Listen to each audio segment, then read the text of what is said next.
Good afternoon, everyone.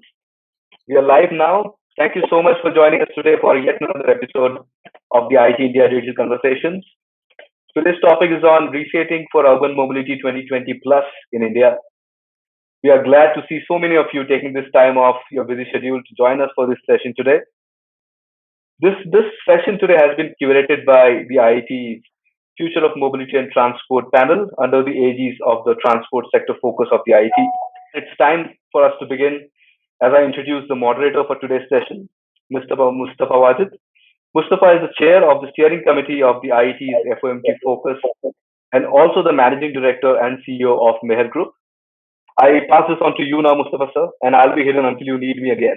Uh, Welcome to everyone, and I hope everyone is and their families are safe in this rather challenging period of our lives, and pray that everybody comes out of it without any serious challenges. Today, we have a collection of very diverse people who bring very different experiences to the table. All of us, I'm sure, or at least those of us who have traveled to Singapore and to London, I've always had an appreciation of the way the public transport systems are run. Uh, we have from London Mr. Shashi Verma, who I'm very proud as a fellow Indian that he is Director of Strategy and the Chief Technology Officer at Transport for London, which is the umbrella authority for all public transport and anything that moves in the public transport domain in London. He's been there for the better part of 2 decades.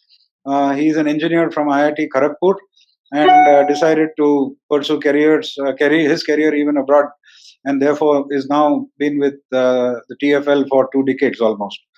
Uh, his perspectives are very well appreciated. He has been constantly interacting with the government of India and other state governments in India, bringing about views that can help in improving urban mobility in India with those kind of interactions and knowledge sharing and advisory activities. So we have him today to sort of give us a perspective. Many of us would feel that London is a very sophisticated place. They're also a very rich country, the UK, and maybe it's not really very easy to compare what happens in our country in India to what happens in London. But like in any comparative situation, there are always things to learn. And I think the COVID situation has created a new set of challenges in public transportation and in urban mobility. So I'm sure that we can learn and draw some learnings and try and see how we can apply them to improve our situations in India. Similarly, we thought that it would be better to get a perspective from the east of India. And what better place than Singapore? Singapore is another benchmark when it comes to urban mobility and public transportation. We have with us a very distinguished gentleman, Mr. Colin Lim, who has also served as the managing director of the Singapore Mass Rapid Transit Authority, and has had a lot of experience in this space of trying to see how to improve public transportation and urban mobility in the city of Singapore. Being an Asian flavor in Singapore, I'm sure the experiences are in some ways quite different from London. So, by hearing that view, I think that we in India can benefit from the best of both worlds, so to speak. So, we have him to share his perspectives on that. We also have online Amit Gupta, young entrepreneur who is famous for having started India's first micro mobility shared mobility service. It's very popular in Bangalore and some other cities of India. It's known as Yulu, YULU, and the reason why we believe that this is going to be an important part, because two-wheelers in various forms, whether it is micromobility or in terms of higher capacity two-wheelers, I think we are all aware that more than 80% of the vehicles on road in India are two-wheelers, even as we speak before the COVID time. And this trend is likely to continue. There is a feeling that people will now want to do more of personal transportation and reduce dependency on public transportation or traveling in enclosed air conditioned cars for a variety of safety and health reasons. So, the two wheeler, which has already been a backbone of mobility in urban India, I think is going to be that much more important now as we go forward. All of us in India are familiar with two-wheelers. I personally still use an electric scooter for my daily commute, which I started doing because I was mentoring a company that makes electric scooters, and they gave me one about a year and a half ago, and have therefore started using it regularly in Bangalore. So the two-wheeler perspective, I think, is a very important part of mobility. The reality is that two-wheelers are also not only going to be used for personal mobility, but also to deliver a variety of services to consumers. Consumers are hesitating to go out and shop, go out to supermarkets, go out to clinics to get themselves tested, maybe give a blood sample, and so on and so forth. So I think there are a variety of issues in which a range of services will have to be brought to the door of the consumer. And in India, this particular thing can be done by a lot of two-wheelers. So we are likely to see an increased role of two-wheelers, not just on personal mobility, but also for delivery of a variety of goods and services. We are also likely, or in this situation, what we have found is that the small department stores, or what we in India call kirana stores, have become much more popular for picking up stuff, because consumers don't like to go to these big supermarkets. They're hesitating actually. So deliveries to the kirana stores, or the small stores as we call them, are a unique thing in the Indian ecosystem, because many of these stores are located on narrow roads or in small lanes, and therefore require smaller vehicles to be able to deliver that. Therefore, in urban mobility, we are likely to see a growth in that area as well. These are things that we will touch upon in these conversations. Last but not the least is the fact that we have a lot of environmental realization in the last 8 weeks or 10 weeks of lockdowns. All of us are hearing birds that we had forgotten about. The air has become cleaner. People in North India are able to see the Himalayas from a distance of 200 to 300 kilometers, which was not visible to the current generation. People, not just in the previous, but the grandfathers of people remembered that, but not today's generation. So there is going to be an important role for electric mobility as well. These are very diverse issues. There is also two key important issues. One is that the urban demographics are going to undergo some changes because of the work from home. A lot of people are already working from home, and they will continue to do so for some more time. This is prompting a complete review of why should I live in an expensive city if I have to work from home. I can go to a smaller city, my native place, and deliver the same performance from there. These are kind of challenges that are coming up. So urban planning, I think, is going to be impacted, and that's something that we would like the speakers to also touch upon. The other aspect of it is that the commute levels are lower after the COVID occurrence. Uh, there is a serious question that has arisen on the financial viability of public transport, which always needs a little bit of significant government support, because it cannot generate commercially based profits on its own. So, having said that, these are some of the issues. So, the structure of today's program will be that we will start with the London perspective by Shashi, uh, 5 to 7 minutes, followed by Colin from the Singapore perspective. Amit will then come in to share his perspective. We are also expecting Mrs. Manjula, the additional chief secretary of the government of Karnataka, who is in charge of the urban land transport activity in Karnataka, to join us. I think there is some internet connectivity problem. She was online, but she had to drop off, and they're trying to reconnect her. So, in the meanwhile, with this short introduction, I am quite sure that today's session will be not only enjoyable but enlightening. Over to you, Shashi. Thank you. Thank you, Mustafa, and very warm thank you to everyone who's attending this call today as well. London has, London and the UK have been among the worst affected countries with coronavirus. I think it's worth keeping in mind that we've had it quite tough for the last 3 months. A lot of things that the government has done have worked. Many things have not worked. The statistics in the UK in terms of the number of deaths and the number of cases and all that are really off the charts. And compared to India, it's in a very different place. So India has had something of the order of 12,000 deaths so far. The UK has had something of the order of 42,000 deaths if you just go by the coronavirus deaths itself. If you look at excess mortality, it's probably more like 60,000. So, for a country that's only about a 20th of the size of India in terms of population, that's a very, very, very large number of deaths.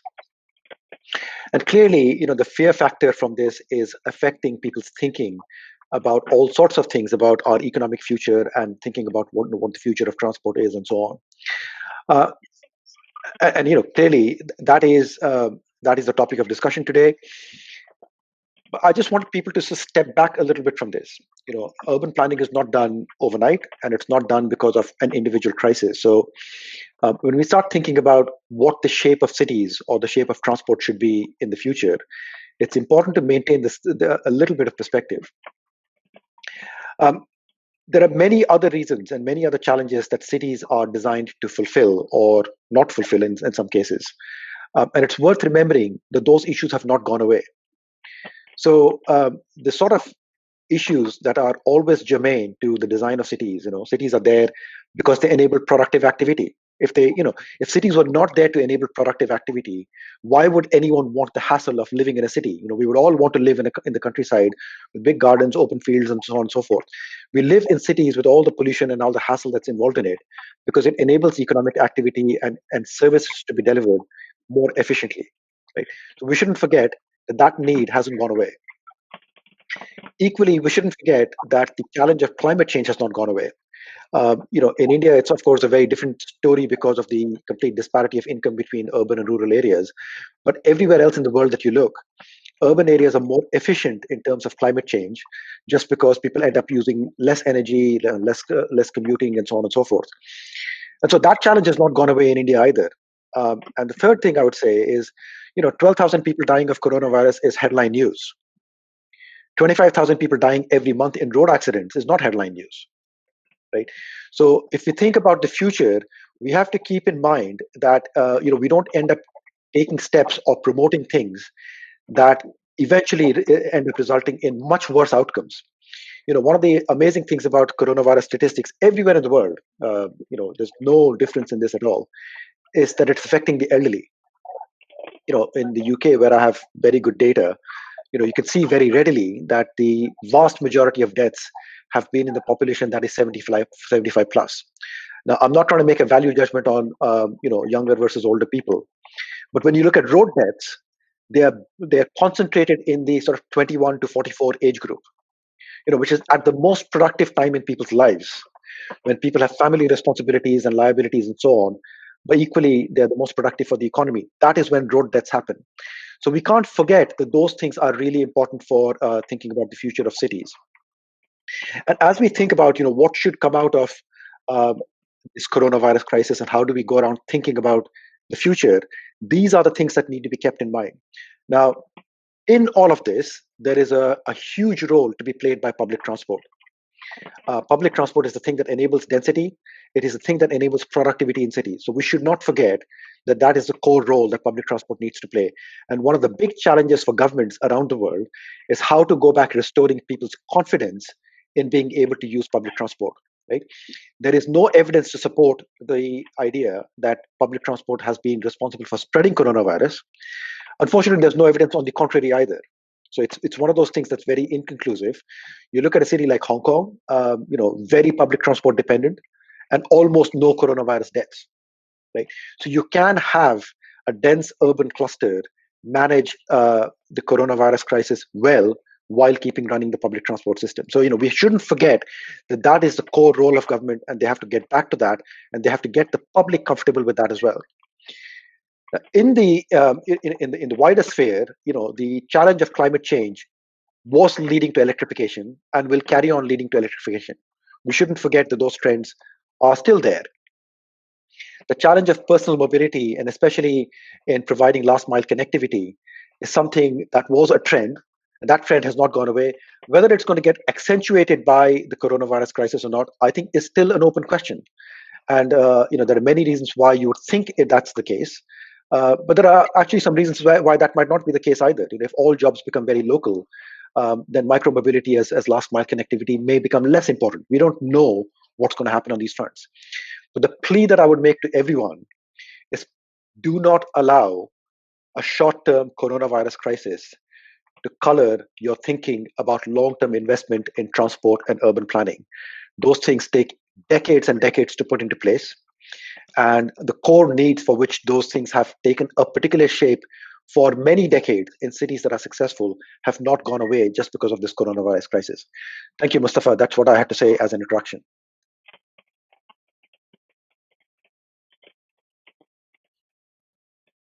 Yeah, thank you for that, Shashi. The underlying reasons, as you highlighted, about the importance of urban centers for economic development, cities acting as economic engines, has not gone away, as you rightly pointed out. So we have to obviously find a way of ensuring that the economic engines continue to operate or come back to their usual level of operation and grow despite this coronavirus. I'm sure that everybody has a little more appreciation of that after what you sort of underlined. Having said that, now let's move to the eastern part of the world and over to Colin to highlight the experiences of Singapore, particularly during these coronaviruses occurrences, as well as how do you see things going forward in urban mobility? So big thank you to Mustafa and Shashi for the opening remarks. I'm delighted to join this webinar, especially with my fellow distinguished speakers. On a personal note, I've had the fortune of being in the transport world for over 20 years in a variety of positions. I've started off in the Singapore Administrative Service, and I've worked in the Singapore Ministry of Transport, where about 20 years ago I helped launch electronic road pricing. That has obviously endeared me to my family and fellow citizens. Not really. But we were among the first in the world to do it. And I think that is also a very important point that I will come to just later on. As Shashi was promoting the importance of public transport, which I 100% agree with, I think we also need to think about the role of private transport and how that needs to be managed.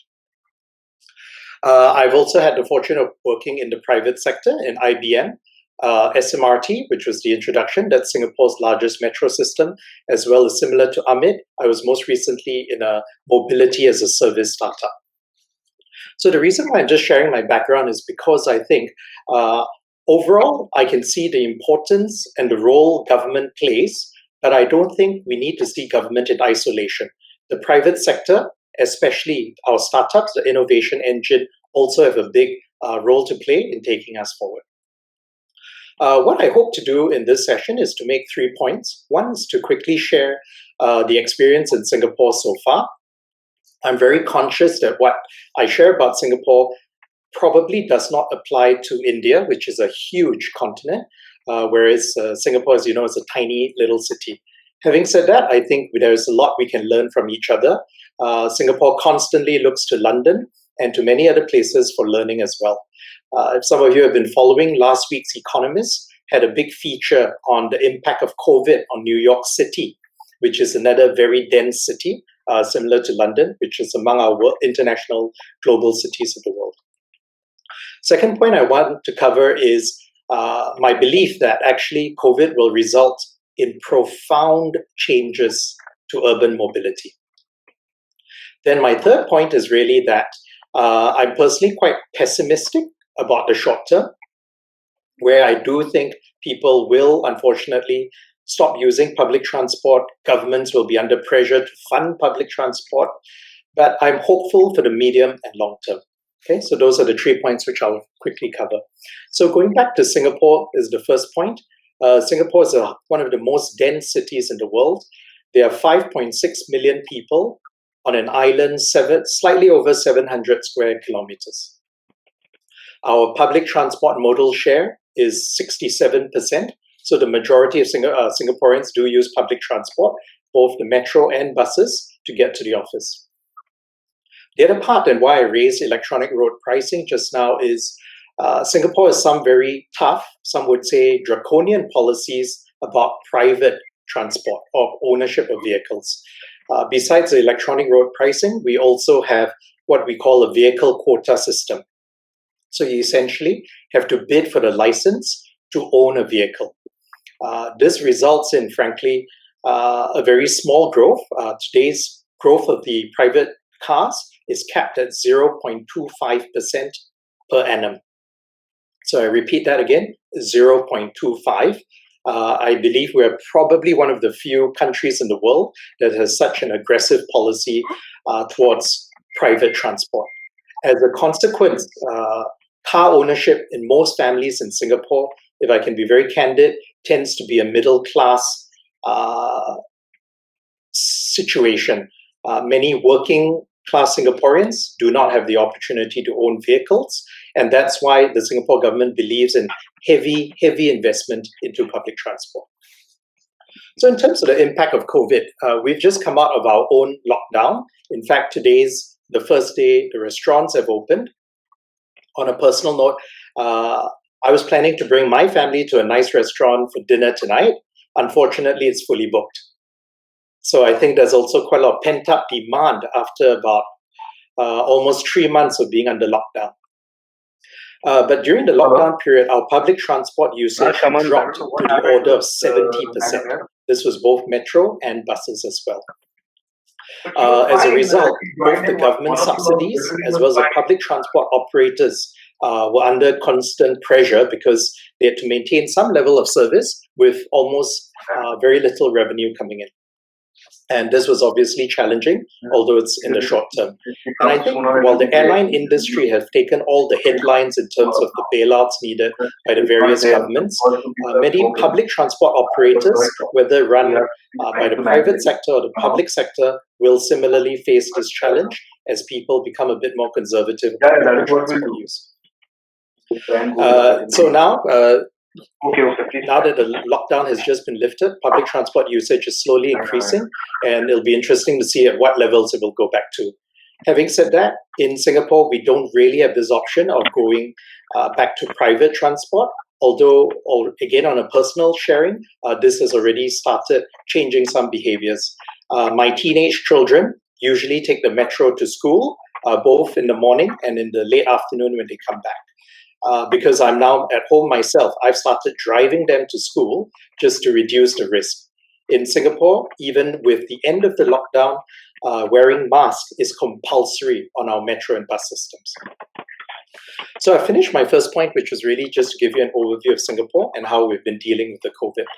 The second point, which both Shashi, myself, have touched on as well, which is I think in the short term, there will be a drop in public transport usage. You've seen that in many European cities as well. And I think one of the phrases being used is the risk of there being a Carmageddon. So Armageddon with cars, and will we see a lot more traffic congestion coming in? And I go back to the earlier point that I think the government also has a role in terms of managing private transport. But I also think there are some rays of hope. You see the increase in bicycle usage, and especially in many European cities, they've taken this opportunity to convert many roads into bicycle lanes. I think the other bit, which is also encouraging, a lot of people are more conscious of the environment as well. Now, I just want to end off with my note of optimism in the medium to short term. There are lots of entrepreneurs like Amit doing excellent work in electric vehicles, ride sharing, autonomous vehicles, mobility as a service. And I think that doesn't change. The last point really is then, what is the impact of the COVID on urban land planning? In Singapore, this has caused a rethink in terms of how much centralization we want to do in the central business district.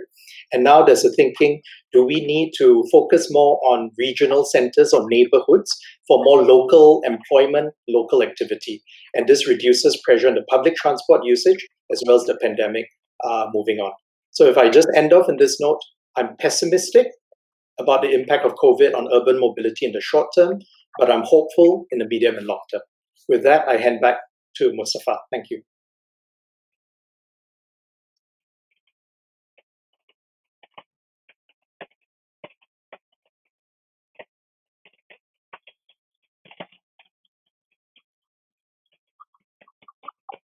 Mustafa, can you hear us?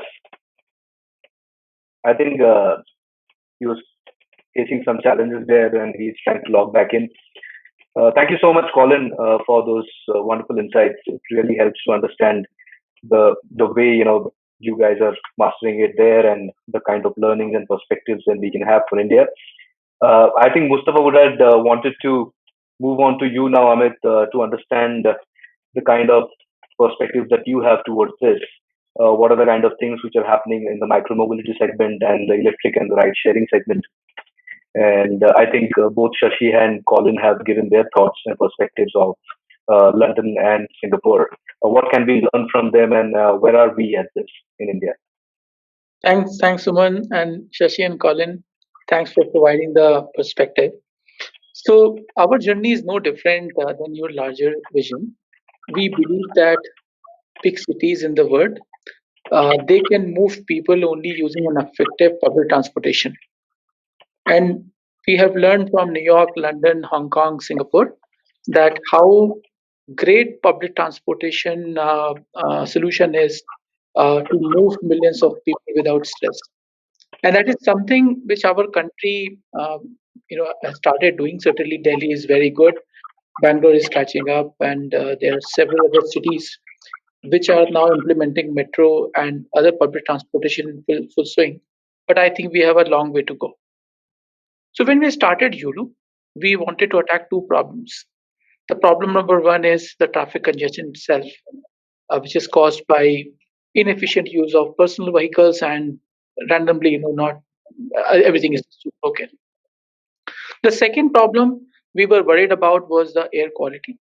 As you know, most of our cities in India they have a very poor air quality, and 40% of that problem is contributed by again these transportation or traffic.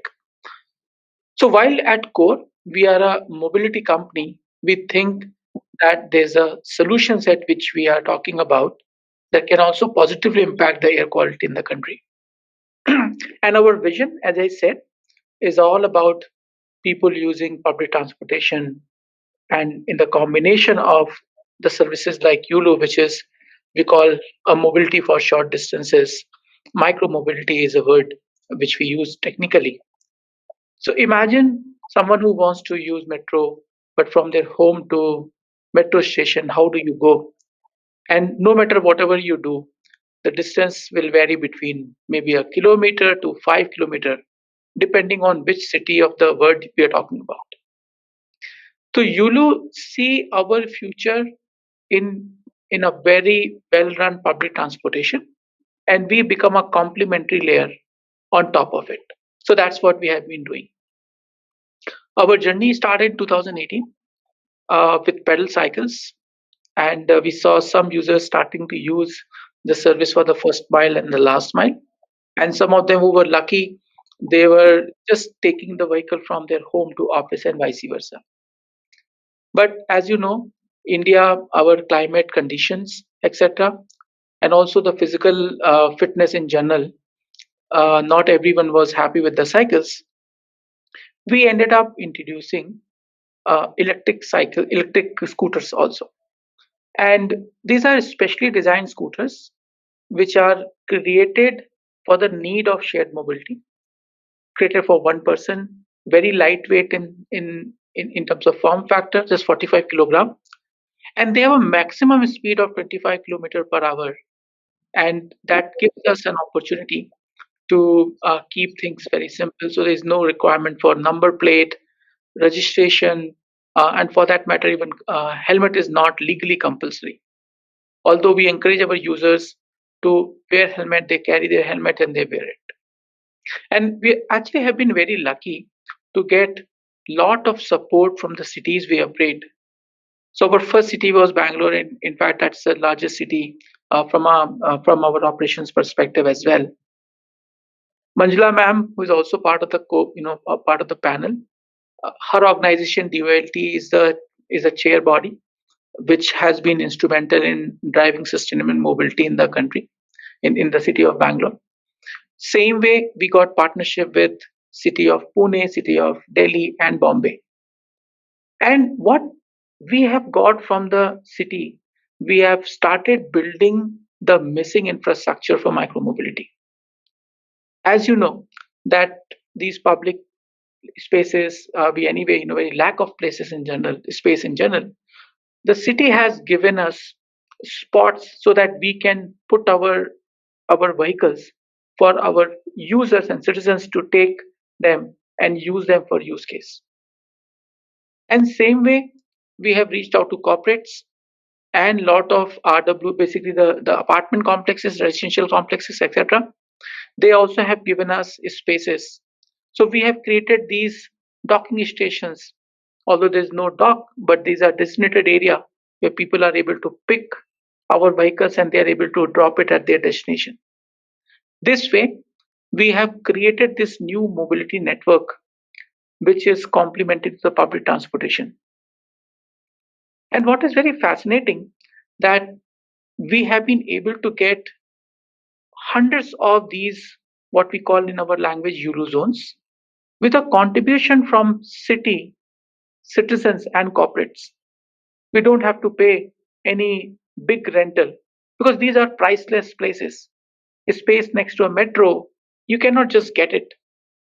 It comes because of your partnership and the work you are doing for the city. And not talking about COVID 19. So, when our city got into lockdown stage, just like everything else, even we had to shut down our business for normal passengers. But we thought that there's a duty which we have got as a company. So, we started getting calls from people who were healthcare workers, people who were working in banking sector.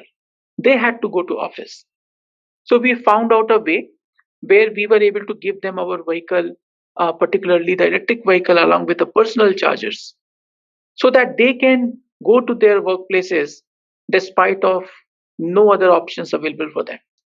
So we were on our toes, and our team they were delivering groceries, they were delivering medicines, so that the citizens who were absorbing lockdown they don't have any inconvenience.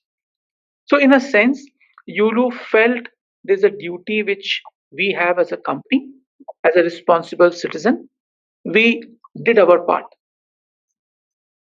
And post lockdown, where certainly in city back Bangalore, where we are headquartered, the corona cases were not very much. So we were given an opportunity to start our service and our businesses first week of May. And that point of time, when we spoke with a lot of customers, everyone was worried about social distancing and getting infected from the virus.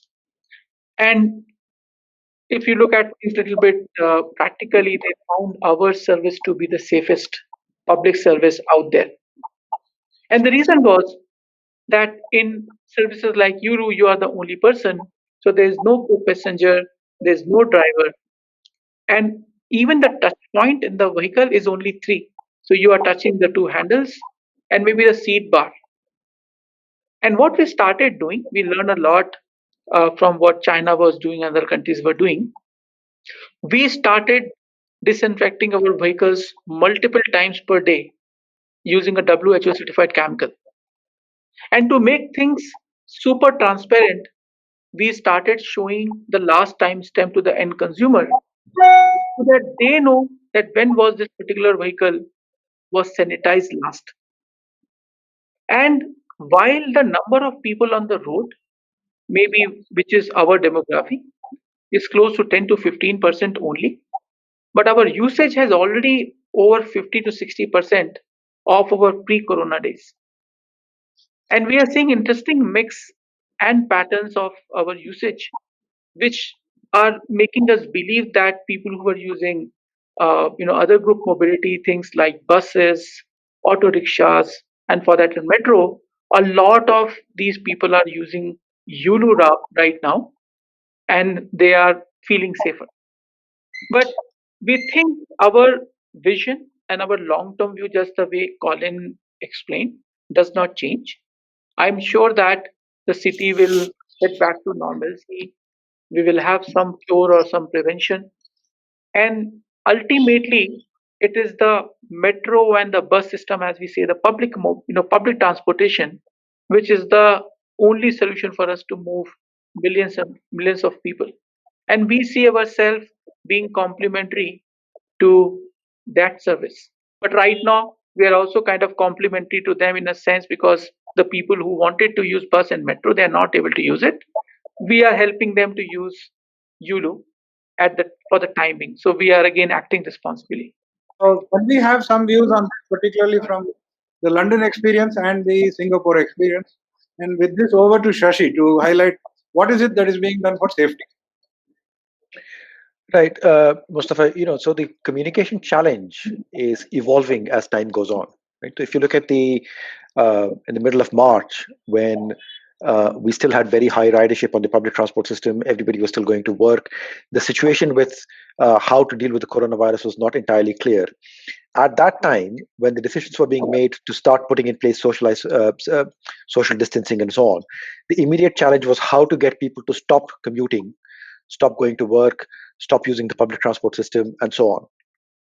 And that was a very focused piece of work, especially over the second half of March in London, and may have been at other times in other places. Um, then through April, the question was the communication challenge was a little bit easier because the message was not changing. Now the message is getting more complicated because the government is also trying to restart the economy, and in some respects, the reopening and restarting is a more complicated exercise than shutting down, because the shutting down was just a guillotine coming down. The restarting is being done sector by sector, and the message has got very nuanced about what you can and cannot do. So, at the very simplest level, the message is still that if you can work from home, that's what you should do. But if you can't work from home, then you should go out. You still have to maintain social distancing and so on. Then the issue is, what do you do with schools? So schools are coming back in the UK. Um, you know, it's very clear that schools have to go back, because the idea of keeping children away from schools forever is just not tenable. And distance learning and all that, we've seen the advantages and disadvantages of distance learning. So now, some schools have gone back, others are going to go back in September. Quite how we manage that, not physically, but also how we manage that through communication, so that we're getting the children and their parents to do the right thing, is a real issue. Some types of retail activity are starting up. Again, a huge communication challenge around that. So just last week, when we started, beginning of this week, not last week, time flies. This Monday is when non-essential retail started opening up. So we were preparing for that for the previous several weeks. And the message to commuters was very clear that it's still your responsibility to maintain social distance. We were giving very clear information about what times the public transport system is going to be busy, so that they could avoid it. But actually, and this is the important thing, Mustafa, I think there's a big difference. In India, there's been all this caricature about the number of government circulars that have been issued. We don't work by issuing government circulars. We had this very intensive phase of engagement with retailers in London to say, look, you need to open up, and the government is allowing you to open up, and that's perfectly fine. Got no problem with that. How can you work with us to make sure that your opening up is not going to create an adverse impact on the public transport system, right? So typically in London, the large shops, the John Lewis type of shops, open from 10 to 6 most weekdays, 10 to 8 on some other weekdays, and weekend hours are sort of different. Weekend is less of an issue from public transport perspective in any case. So we had to tell them, look, if you open at 10 o'clock, then your staff need to arrive before 10 o'clock and so on, and they start conflicting with the morning peak. If you close at 6 o'clock, you're definitely conflicting with the evening peak. So the retailers have come up with this different plan where the shops are opening a bit later and staying open for a bit later, right? And that is the intense communication that needs to happen. So communication is not about circulars, first and foremost. It's also not about printing posters. All of those are needed, but communication actually requires you to work with people who are really impacted or who can impact upon you, and that kind of intensive engagement is what we do. Now, as we move forward, the challenge is going to keep changing, and in fact, my whole strategy team is involved in nothing apart from this these days. So we are looking, for example, at 4th of July, which is the next phase of retail opening in the UK, where we are expecting more demand to show up on the network.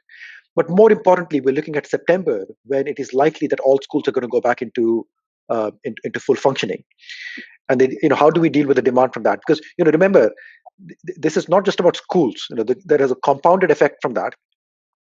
Many parents are working from home, even though they can't physically work from home because the children are at home.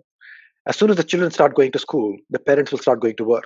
So you have to start looking at forecasting the cumulative impact of all of these things, start putting messaging, start putting in place policies, start communicating with intensively with the groups that have some degree of influence and control over the transport behavior from these people. So if I could draw one point of comparison between what we do and what I have seen in India, and I don't confess to be the expert in everything that goes on in India, there's a huge difference in the method by which this communication is happening and the intensity of the day-to-day engagement to get to the right outcome. So I would suggest that that is what is needed. I'm not suggesting by any means that we're getting it all right, because not everything that we're doing is having the right effect. But we do know that if we were not doing that intensive engagement, we wouldn't get the effect. Thank you. Yeah, thank you, Shashi.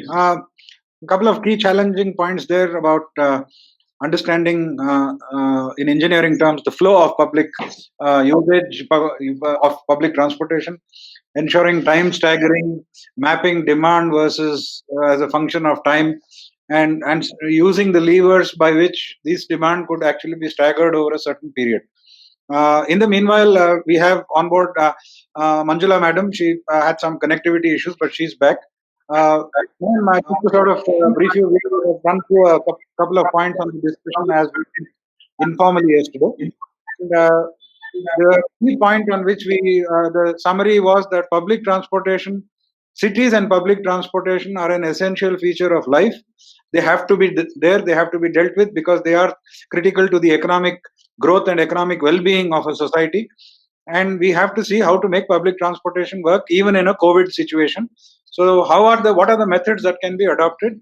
Shashi just elaborated some strategies that they are following in London, where they are integrating or adapting the sector wise. For example, asking retail people to open at a certain hour and close at a certain hour, so that you shift the peak demands on the public transportation and reduce the effective crowding that can be a safety concern on public transportation. So we were just asking him for that. He shared that view. We are now going to go over to Colin, who will share the Singapore perspective on the same issues. After which, Madam, we'd like to come to you to hear the government perspective and what the Indian perspective is on this issue. So with that, over to Colin. Thanks, Mustafa. I'll just make a couple of points. One is, Colin, can you hear me? Talk about social. Yes, I can. Can you hear me? Yeah, great. So if you talk about social distancing, I think in Europe or many places, they've used 2 meters as the basis for separation. In Singapore, we've adopted 1 meter. But I think in terms of the public transport network, we've recognized this is simply not sustainable as we return to the new normal. Fully agree with Shashi. At the beginning, at period of all the lockdowns, the single focus was public health and everything else was secondary. But as we slowly restart, obviously the economy and public health are now both very important priorities that all governments have to somehow try to balance. And on the Singapore side, I think we have come to the conclusion that public transport remains an essential part of daily life, and therefore public transport has now basically gone back to normal. Having said that, the wearing of masks, as I mentioned just now, is compulsory on both buses and metro. We also have contact tracing apps.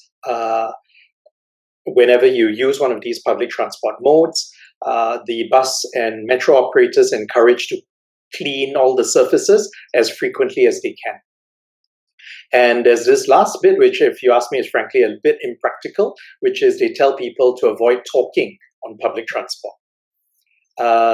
My son was just telling me as he came back just now, some of his classmates got hauled up by the vice principal because of the member of the public took photos of his school chatting at the MRT station. I mean, teenagers will be teenagers. You cannot tell them not to talk. That bit I don't think is so practical. Having said that, I think you can't look at public transport in isolation. Fully agree, Shashi. There are lots of wider things, from employment to schools, and all that needs to be seen in totality. With that, I'll hand back over to Manjula. And I understand from some of my colleagues in Singapore that you've come over to the LT Academy for some earlier things, and they say hello. Yeah, thank you for that, Colin. So we now have Manjula ma'am back on the thing. So, ma'am, cities are important. Public transport is a backbone. Safety issues are also important. Opening the economy is also important. So in India, where the disparity between the economic levels is very high and the population intensity or density is very high, how does the government see this problem in terms of assuring the public and modifying maybe certain regulations for operating the retail sector, schools, etc., going forward? So we'd like to hear your view on this.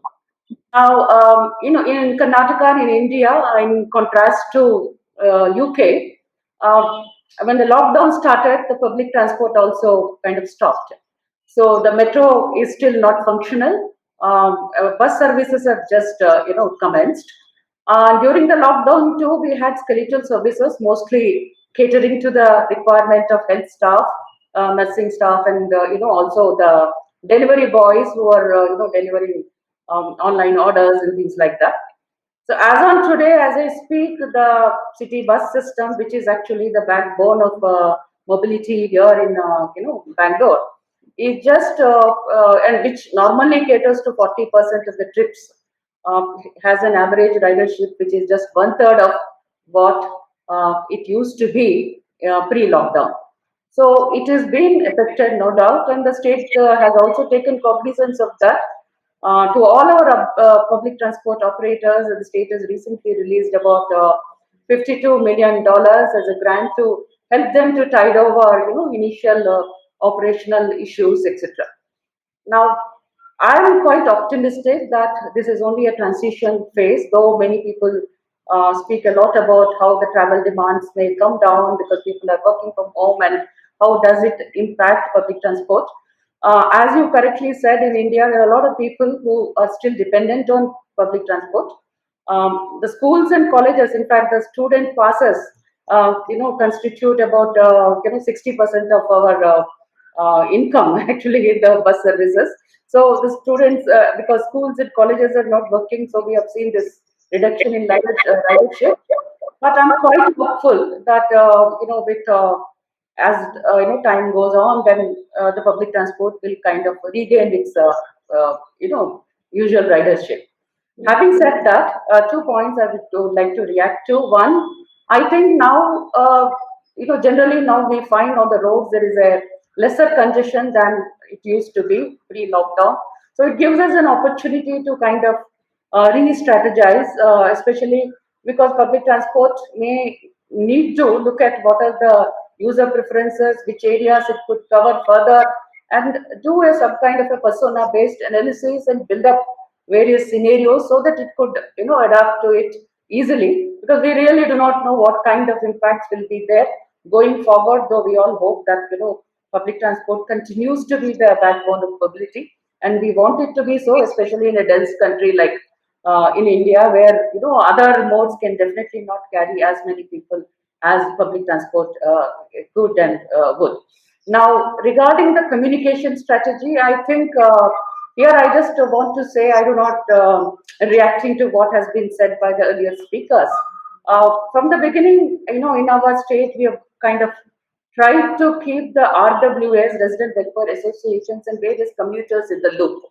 So the messaging has been, to the extent possible, definitely I would agree it could be much better, but to the extent possible has been clear, and constant kind of feedback, constant bulletins, media bulletins, etc. were given to ensure that people knew what the state's plans are.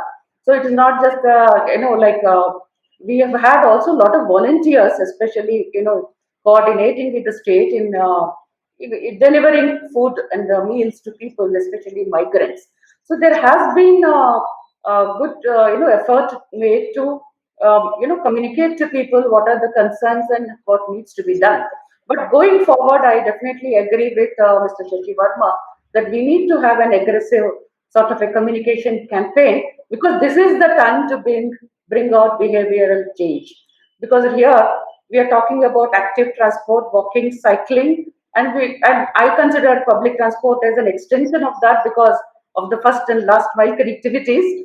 And it is a time to pitchfork these and say that mobility is not to just to take you to where you want to go, but it is also for good health.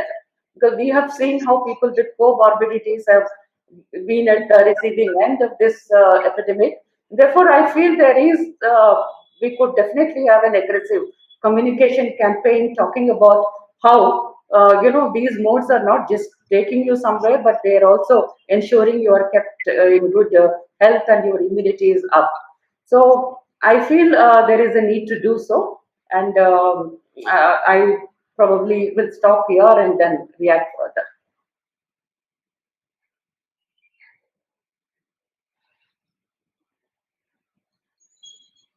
Okay.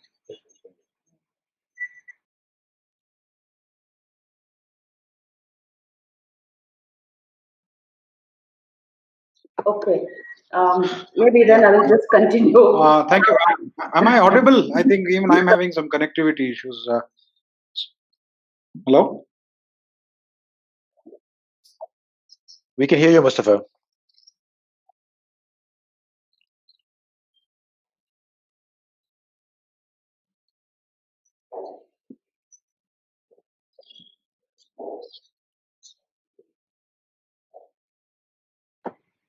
So till Mustafa joins us, I just want to add one more point that we are also trying to see whether see if we see the example of Singapore and London, they have tried to reclaim road space for the public transport and non-motorist transport. So we think it's an opportunity for us to do so. So our first bus priority lane is going to be operational shortly, and we are planning for extending bus priority lanes and all our high density corridors. Similarly, our first 34-kilometer pop-up cycle lane, we have completed the designs and we have given to the implementing agency to take it forward. So we do hope to replicate it across the state so that we can use this opportunity to, further enhance and augment our infrastructure, in response to the situation that we are in. Thank you. Thank you so much, ma'am. I think while Mustafa tries to log back in, we can have a look at some of the questions which have been coming our way. So the first one, one of the questions which has been asked by Mr. Gopinath Menon is the concept of the morning and evening peak hour a thing of the past with the effect of COVID? Uh, would you want to answer this, ma'am?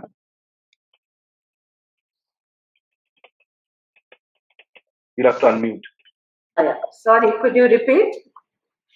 It is about is the concept of the morning and evening peak hour a thing of the past with the effect of COVID? Uh, See, to some extent, we do have this kind of staggered hours, but we have to see how well it works out, post COVID.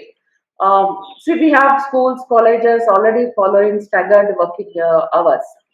But post COVID, whenever that is, it is too early to say post COVID. But anyway, whenever that happens, I think there are a lot of changes. Many people may start working from home, as we all have seen, but that would be only probably the IT and services sector, where they do have the infrastructure and they have the flexibility to work from home. But still, the self-employed and the unorganized labor, etc., would definitely depend on the public transport. So, I think while to some extent we have implemented this kind of staggered working hours, etc., we need to see whether once the in the post-COVID situation, how well we can do so to probably spread congestion across the day, reduce congestion. We have never tried that out in our city in a very, in our state in a very systematic manner. We do have schools starting early and kind of, having a different time frame. So we would probably need to look at it at that point of time, whether it is productive enough for the city, whether it is useful for the city. Great. Mustafa, sir, can you hear us? Okay. if I would want to, pass this question off to Shashi and Colin also to get your views on, how it is figuring out, how it is being figured out in places like London and Singapore when you talk about the morning and the evening peak hours, now that work is gradually resuming. Well, Suman, I think we have to keep in mind, why is there a morning and evening peak, right? I mean, you can't just, this is not a theoretical concept thing, there is a reason why there is a morning and evening peak. And actually, once you start segmenting the economy by different sectors and the way that each sector works, you start to get a very deep understanding of why there are certain times of travel. And actually, we've learned quite a lot about the last few months. So one of the interesting things is that if you look at the tube network in London, we still have a morning and evening peak. It's very small compared to what we used to have, but the morning peak is much earlier now than it used to be. So typically, the morning peak happens around in London happens around sort of 8:15 to 8:30. In the last 3 months, the morning peak has been happening between 6:45 and 7 in the morning, right? And so you have to dig deeper into why it is that that's happening. So every sector in the economy has its own patterns of working, right? We've done a lot of work and analysis on this in London. So it looks like about half the jobs in London are capable of being done from home. Whether it's productive or not is a different issue, but they're capable of being done from home.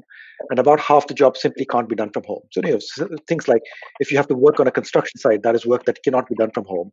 If you have to open up a supermarket, that can't be done from home, and so on. And I think when you look at the economy as a whole, we have to look at all sectors of the economy and not just IT workers. Sometimes, our thinking is dominated by our own experience as opposed to the experience of the wider economy. So what's happened in the last few months in London is that the office workers are by and large working from home. They used to be the main driver of the 8:30 peak. But the activities that have not stopped are the essential activities around healthcare and construction and so on. And they tend to work a much earlier shift. So healthcare workers, for example, in London, they work 12-hour shifts, 7 to 7. So 7 a.m. to 7 p.m. and then a 7 p.m. to 7 a.m. shift. So that is one of the reasons why we're getting this very early morning peak. Now, if you look at the question of, has something happened because people have now discovered the joy of home working that will mean that we don't need to have this the morning and afternoon peak? I don't think that's the case at all. Businesses know the cost of congestion. They know the cost of getting people to work at 8:30 in the morning, and they still incur that cost because of the productivity benefits that come from having the entire organization in one place at one time. Right now, maybe there will be some short-term churn in that some types of activity will go back to working from home or working remotely. Some types of activity that are living in the center of dense cities may not need to live there, and they can be done from elsewhere. This is the nature of churn that happens in an economy, but it doesn't take away from the fundamental need or the fundamental thing that the center of cities provide, which is higher productivity, which only comes from face-to-face interaction. So I don't think the early morning and the morning and afternoon peaks are dead by any means. So, Colin, here, if I can just add on to what Shashi said, and I agree with him.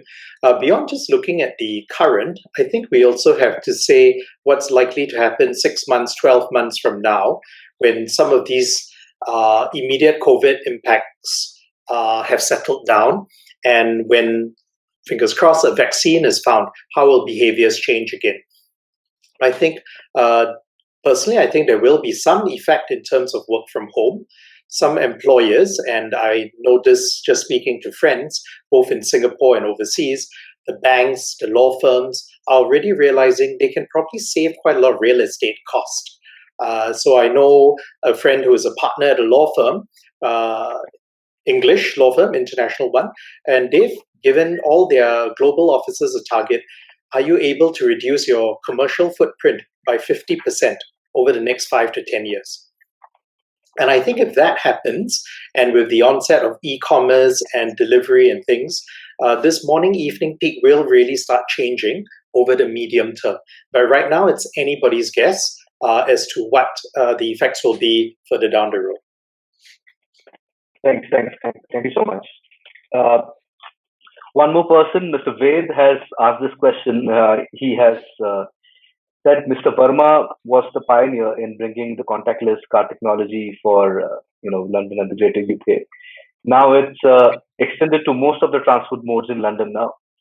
So the question is for Manjula ma'am. Do we have any short-term plan for the implementation of such technology in Bangalore, like the one card for all? Yes, definitely. Our two authorities, BMTC and Metro, BMRCL, are working on coming out with a, if not a common card, at least a seamless kind of a technology that can be used across various modes. And we also have started with a smart card implementation in our BRTS project in Hubli Dharwad, and we are now trying to see how and we can integrate it with the public bicycle sharing system that is being implemented there. So the work is on, but maybe it will. We are not at a stage where probably London and Singapore are there, but definitely a lot of thought is being put into upgrade the ITS systems in our bus systems and metro systems, and work out for greater integration and to provide a seamless experience to the commuters. Yeah. Yeah, yeah. Thank you so much. Thank you. I think that's good news, and to a lot of people, we keep on saying you heard it here first. That kind of a proposition. So, moving on to some of the questions. Mr. Mulchan Chauhan, has asked this for both Colin and Shashi. It's about air conditioning in the metros, which may cause spread of the virus. What precautions are being taken by, London and Singapore metros? So we can go one by one, starting with you, Shashi. So, I mean, the first thing is in most of the underground, we don't have air conditioning. Our systems are too old to put air conditioning into the tunnels, but we do have some air conditioned trains. Again, there's very little evidence that the air conditioning is the cause of the virus spreading. There was a very specific problem, interestingly, not on the tube but on buses, because of the way the air circulates inside the buses and the air conditioning that's put into the driver's cab, which was impacting upon, which was, well, we don't know, but there was a possibility that it was impacting upon the driver's health. And we were getting, we've had about 44 fatalities in our organization as a result of the coronavirus. And there was a suspicion that it may be because of the way air circulates inside the bus drivers' cabs. So we've taken special precautions to seal off the cab, to change the airflows. But I have to say, this was just a precautionary measure. It was not based on any evidence that that was the reason why the fatalities were happening in the buses. And as of today, there is no conclusive evidence that we have seen that suggests that the air conditioning in the public transport system, or indeed in office buildings for that matter, is the cause of the virus spreading. Similar here in Singapore, we unfortunately, for a small city, we've had about 41,000 COVID cases. But of that 41,000, from what I can see, only 14 public transport workers have gotten the virus, and touch wood, none of them have been fatalities. Agree that the evidence is not clear yet, whether it's causation or whether or not you can even track somebody who's in the bus or metro for 10, 15 minutes and he subsequently gets it later. Can you actually attribute that to the public transport network? So the evidence is neither compelling on either side, but at this point in time, it does not seem likely.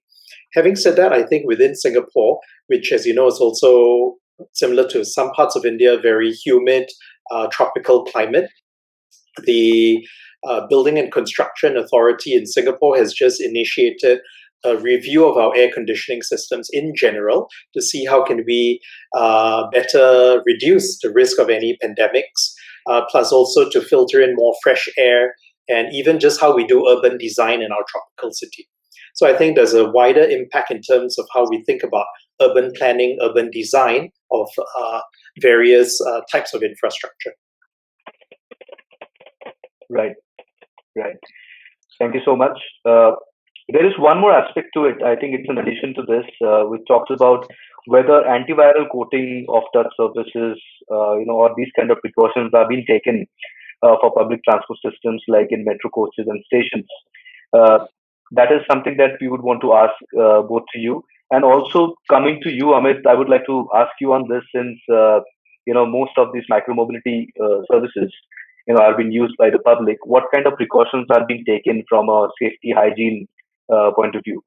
So if we can again go back to Shashi and Colin and then come to you on this. Sure. So again, so we are using antiviral coating. I mean, we clean the public transport system anyway and have done so forever. But in light of the present circumstances, we're using new antiviral coatings, and we've increased both the frequency and the intensity of cleaning. Again, the evidence about whether dirty surfaces are the cause of the virus spreading is very mixed. So this is not being done because there is compelling evidence that doing so will reduce the spread of the virus. It's being done purely as a precautionary principle. Exactly the same as what Shashi said for London applies in Singapore as well. So- Ma'am, what are the kind of things that you're doing for the system in Bangalore for the metros? See, the metro is not started functioning as yet, but in buses, yes, we are following all precautions. But I want to make a point here. While the public transport, keeps taking all necessary precautions, let's not forget the individual responsibility. After all, they have to take care of hand wash hygiene, or they have to maintain that. So we should not put so much responsibility onto the public transport and forget that the individual commuter also has his or her role to play. I think our communication campaign should also keep talking about it. Because we kept talking about it, hand washing has become mainstream. I think we have all heard about it when you were children, but definitely it was never in public domain as a matter of discussion or subject of discussion. So I think we should also keep promoting in our campaigns that a commuter also has some responsibility. True. So Amit? even for Yulu, on the lines of Manjula ma'am, our safety narrative has two elements. We are saying that Yulu is playing a part, and I mentioned about how our vehicles are being sanitized multiple times per day with a WHO certified chemical by our own team.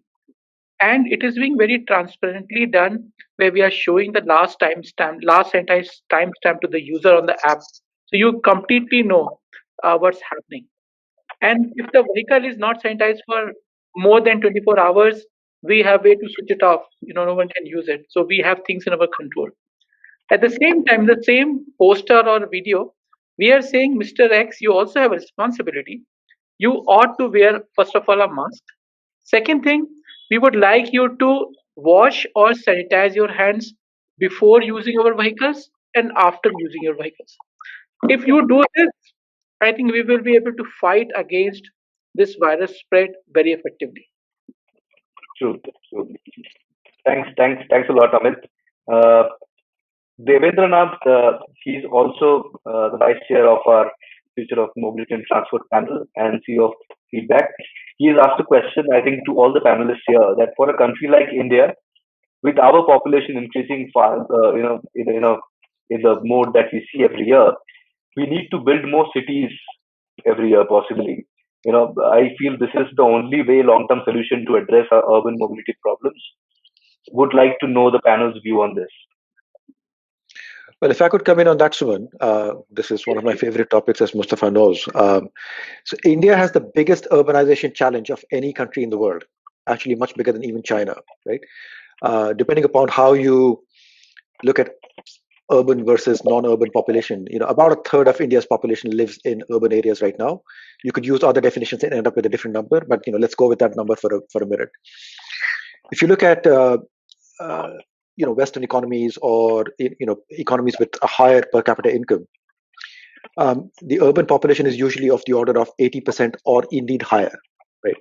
But it's not. It's very difficult to find an urban, a more sort of economy with higher income that's not at that level of urbanization. Now, over what time frame that's going to happen in India is a question, but let's assume that over the next 30 years or so, the urban population is about to double, right? So this is the point that I keep making always. You're sitting in Bangalore, someone. If you think Bangalore is a difficult problem today because of its urbanization and the congestion and so on and so forth, just remember that in 30 years' time, you have to layer another Bangalore on top of the Bangalore that we have today. Right?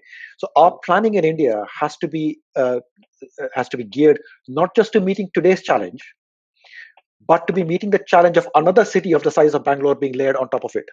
right? Now, one answer could be that we go and strengthen smaller cities, but remember, the smaller cities also have to double. So this is not just a question of Bangalore doubling. Hubli has to double, and Dharwad has to double, and Bangalore has to double, and so on and so forth. Everywhere in the country, you're going to face the same problem.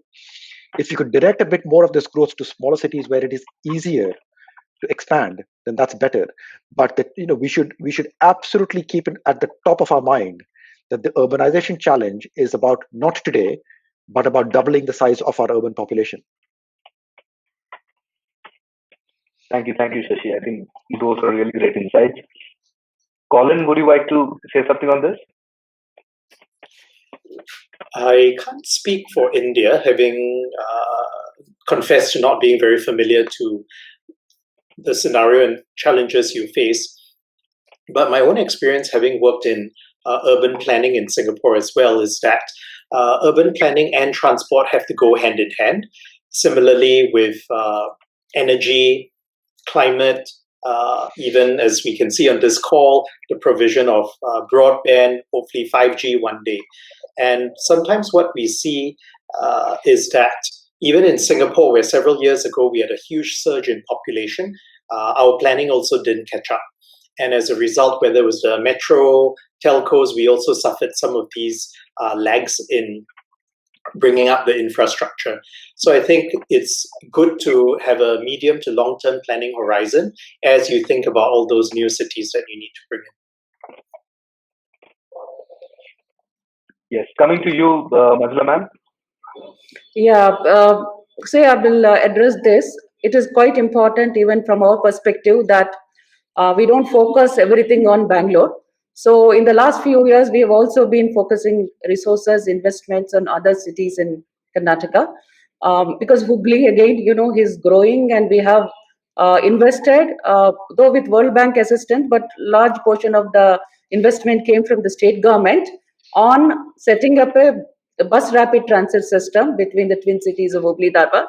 So we have been to tell you in the last 6 years, uh, we have actually introduced organized public transport in almost 18 new cities.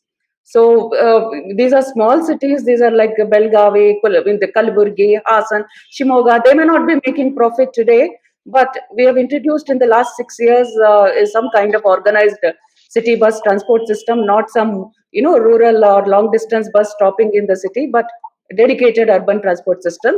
And going forward, we would like to engage further and improve the infrastructure. And in Karnataka, we also have a fund which has been set up for urban infrastructure, which is known as State Urban Transport Fund. It is a fund which we leverage, and 50% of the investment comes from the fund, 50% comes from the public transport operator to improve the infrastructure, whether they are terminals, depots, or increase the fleet size, etc. So the focus has been to plan for mobility challenges in these cities in future, and this effort has been further complemented and supplemented by the smart cities program of the government of India, where each of these smart cities is receiving 1,000 crores, 500 odd crores from the state and 500 from the government of India. And there is a lot of focus on public transport and also on non-motorized transport in this city. So we are aware of these challenges, and I agree with Mr. Shashi Verma. We cannot really focus on metropolitan cities alone. We need to look at tier 2, tier 3 cities and start preparing them from now onwards to the challenge. And we also have the opportunity to ensure that the mobility there follows a different kind of a paradigm, and not necessarily what bigger cities like Bangalore have gone through. Thank you so much, ma'am. We'll take up one last question. Mustafa sir, if you can hear us, then we would like to have your comments on this, Yeah. and then wrap up the session. This question is to you, Amit. This is asked by Mr. Abhishek Chauhan, who says that electric cycles in the city are not very safe without a dedicated lane for it in terms of the commuter movements, because there is no mandate for the helmets also. So is it required to set up infrastructure first and then start? Is that's chicken and egg story? And also, would you be increasing? Somebody else has asked this. Would you be increasing Vulu zones in different cities of India? Yeah. So first of all, we are committed to solve mobility problems of Bangalore, and with the help of DOLT, we are committed to increase our coverage to rest of the city over next 1 year. But as far as infrastructure is concerned, I think the real answer is India. We have always have demand coming and then infrastructure will come later. As we have seen that we will observe jam on a junction and then flyover will come up. People already flocking towards an area, then we'll start the bus service of the metro. And I think we have to accept that. A country of our size and scale has got its own complexity, and government will always have so many other high priorities. And we have used the same template where we said, let us show there is a demand of services like Yulu. There's a demand of people who want to use their personal bike, whether it's bicycles or e-bike or a small scooter, and then government will take a look and they will make it one of the top three priorities. So while we have been talking about it for since the day when we started the company, but right now as we speak, there's a proposal, there's a budget allocated, there's a proposal on the table where the city is talking about creating dedicated infrastructure for vehicles like us, which is NMT as we call. Not only Bangalore, the same initiative is being talked about in this part of the country. There's a tweet which our Ministry of Urban and Development uh, he basically has sent a note formally to all of the cities authorities that this is a time for us to learn from other cities across the globe and make NMT a top priority from an infrastructure perspective. So my answer to your question is, if I talk about our vehicles, they do not need actually an infrastructure. But if we don't have an infrastructure, the percentage of people who are using it will be a small number. The moment we have a dedicated infrastructure like China, there will be a 10x jump in people's adoption for these services. And I think that will be a game changer for cities like Bangalore, Delhi, and Bombay. Uh, I think we have all the attention and all the appreciation from the authorities. So I have actually no complaint. It is just matter of prioritization. And maybe Manjula ma'am, if you can talk about, because you are closer to that policy and you're aware of what we are doing for the comfort of the audience. Um, yes, the infrastructure for cycling definitely is lacking in our cities. Now we have these new e-bikes coming in, and we're still trying to understand where they stand, between the cycle, between public transport, and between various modes that exist on our roads. Uh, but so far as cycling is concerned, we are trying hard to create an infrastructure. Initially, there was a comment, where are the cyclists? But in the recent years, we find there is a lot of interest, a lot of younger guys are taken to cycling, not just for recreation, but for short trips and also for work.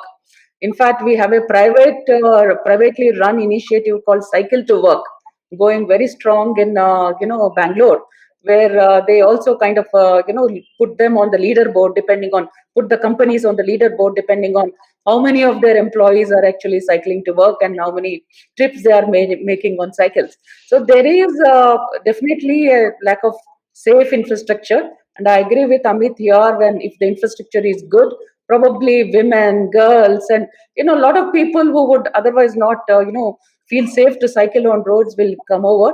So our attempt would be in the coming days to kind of take advantage of the situation and build such an infrastructure. Thank you. Thank you. Mustafa sir, I'd like to pass it on to you now. If you can, hear us and see us.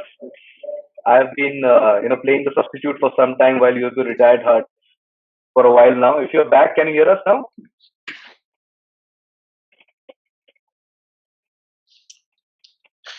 Okay, I think he froze for some time there. Uh, no, I think to sum it up, I think it was a wonderful session, really insightful, and it was great to get the kind of perspectives from both Shashi and you, Colin. Thank you so much for giving us this much time and opportunity to you know take it out from your busy schedule and focus on these initiatives and these challenges which have been pertaining to us for quite some time now. Also would like to thank Manjula ma'am and Amit, to give us time again for this and share your perspectives around what is happening both from a policy and government stand of point of view, and from a shared mobility or a micro mobility services point of view. I think it was great to have you all here. I would like to thank all of you, even Mustafa. Thank you for being there, because it is with his help and with the help of the Future of Mobility and Transport panel of the IET, we have been able to create this session and invite all of you here.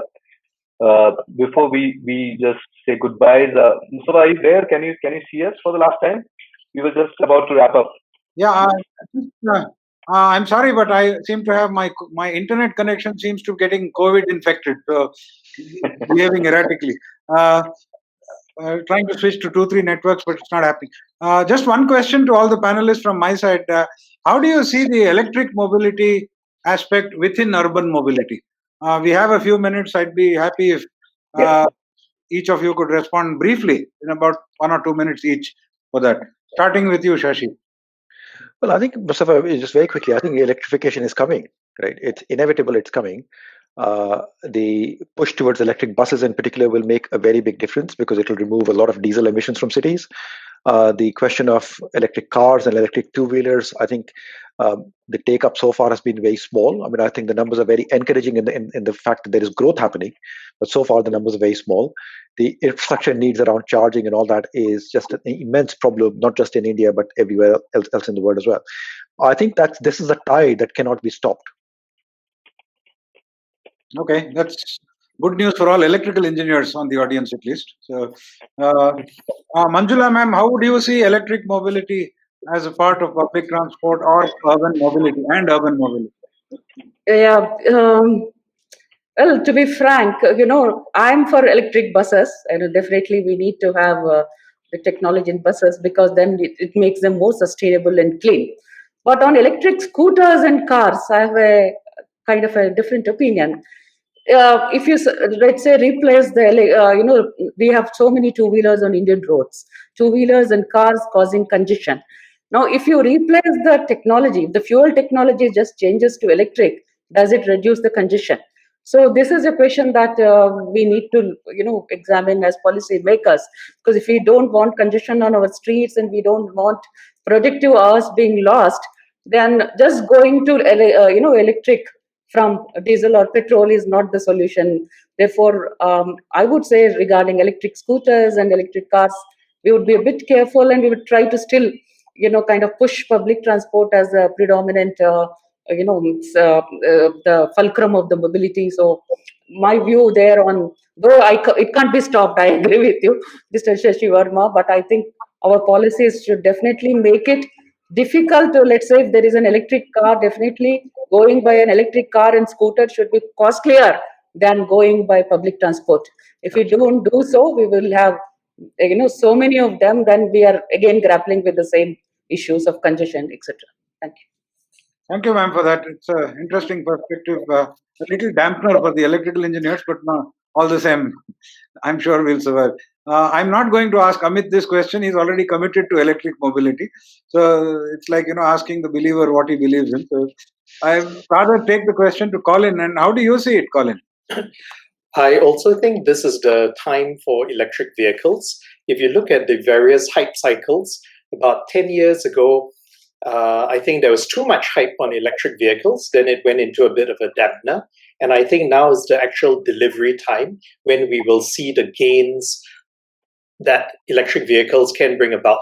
To give you a sense of the hype cycle as well, up to even last year, everybody was so excited about autonomous vehicles. Billions of dollars were being poured into it. We're now going down into the trough of that hype cycle when people realize, okay, actually, this is bloody hard work. But hopefully, another 5-10 years, you will start seeing the autonomous vehicles deliver in the same way I believe EVs will deliver. Having said that, I also fully agree with Manjula that you can't see electric vehicles in isolation. You've got to see it as part of a wider, holistic view of the entire demand and supply of transport.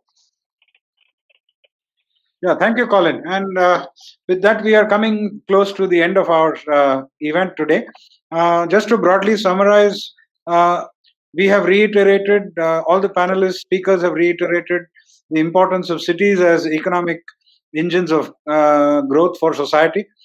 mobility is going to be an integral part of that to ensure that that economic activity sustains and grows well. The COVID is here and we have to deal with it.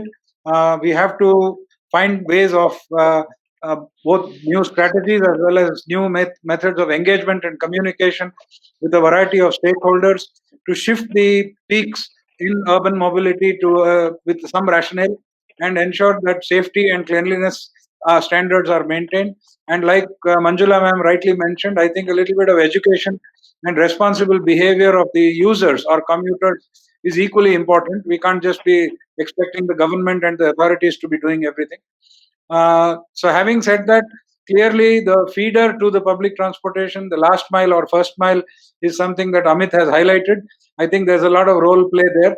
I think that there will be a reduction of consumers going out and spending time in malls and shopping places. So the delivery sector is going to see an increased vehicle load in terms of delivering services, goods, and variety of consumers and other commercial establishments. On the environment side, while electric mobility is definitely seen as a positive in terms of buses, and the metro obviously works on electricity, we need to be careful about pushing personal vehicle agendas because they will actually then cause the same problem we go back to in terms of congestion, which will bring us back to where we started, and that's not a very good idea. So, having said that, I think it was a very interesting cross section of views, lot of food for thought, both at the citizen level, at the entrepreneur level, and at the policy making level and at the authority level. I thank each one of the people who attended this. Thank you for your time. Thank you personally to each of the speakers who took some time to prepare for this event and shared their valuable perspectives.